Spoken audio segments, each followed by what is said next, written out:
Unified payment interface यानी UPI से होने वाले भुगतान पर अब शुल्क लगाने का रास्ता तो साफ होता दिख रहा है, लेकिन इस शुल्क से ट्रांजैक्शन से जुड़ी 71% राशि मुक्त रह सकती है।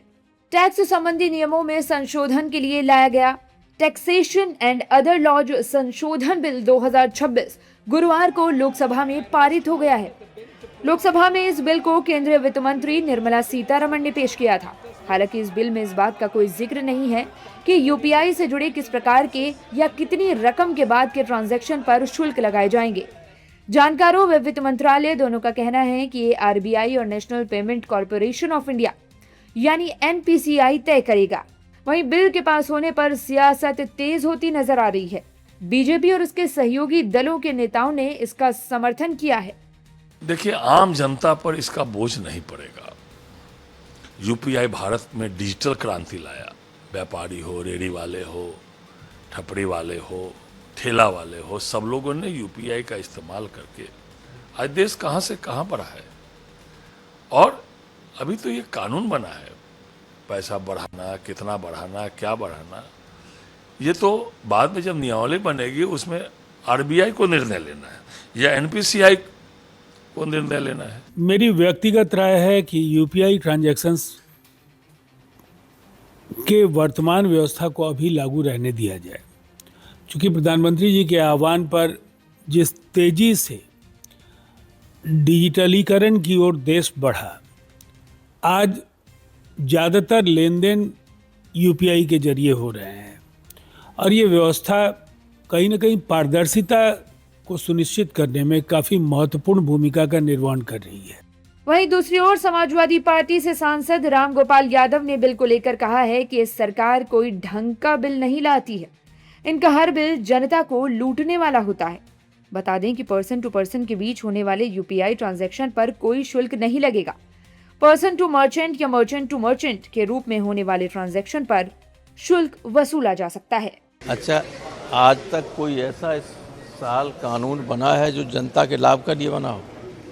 सेवा लूटने के लिए किसी ने, अरे आप इतने से ज़्यादा पैसा निकालोगे तो अब आपके जेब पैसा कट जाते कि नहीं कट जाते? ये तो काम ही ऐसा कर रहे हैं। कोई काम ऐसा नहीं कर रहे हैं जो कोई प्रोडक्टिव काम हो। सिर्फ लोगों की जेब से पैसा कैसे निकाला जाए और उसको रेवड़ियों के रूप में कैसे बांटा जाए, यही काम है।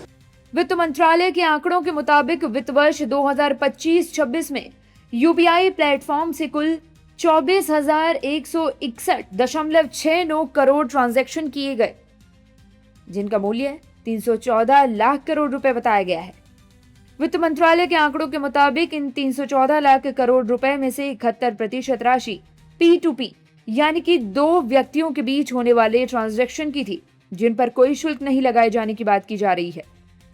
ट्रांजैक्शन की 29% राशि पर्सन टू मर्चेंट यानी कि P2M के बीच के ट्रांजैक्शन की थी, जिनमें 2000 से अधिक के यूपीआई भुगतान पर शुल्क लगेगा। वित्त मंत्रालय के आंकड़ों के मुताबिक पिछले वित्त वर्ष में पर्सन टू मर्चेंट स्तर पर होने वाले कुल ट्रांजैक्शन में सिर्फ 4% ट्रांजैक्शन 2000 रुपए से अधिक के रहे। पर्सन टू मर्चेंट ट्रांजैक्शन में 59% ट्रांजैक्शन 0 से 500 रुपए के थे। 2000 रुपए से अधिक राशि के यूपीआई भुगतान पर शुल्क लग सकता है। वित्त मंत्रालय के आंकड़ों के मुताबिक पिछले वित्त वर्ष में P2P स्तर पर होने वाले कुल ट्रांजैक्शन में 59% ट्रांजैक्शन 0 से 500 रुपए के बीच थे। P2P स्तर पर होने वाले कुल ट्रांजैक्शन में 20% ट्रांजैक्शन 2000 रुपए से अधिक के थे। P2P को शुल्क से मुक्त रखने की बात है, इसलिए इन पर कोई फर्क नहीं पड़ेगा।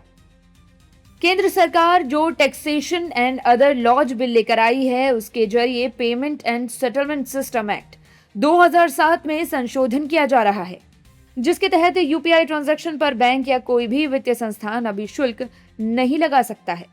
जानकारों का कहना है कि बैंकों को यूपीआई सेवा का संचालन करने में सालाना करीब 10,000 करोड़ रुपए खर्च करना पड़ता है। अभी 700 से अधिक बैंक व वित्तीय संस्थान यूपीआई सेवा मुहैया कराते हैं। वहीं मिली जानकारी के मुताबिक शुल्क मिलने से बैंकों को यूपीआई ट्रांजैक्शन प्रणाली को मजबूत बनाने में मदद मिलेगी।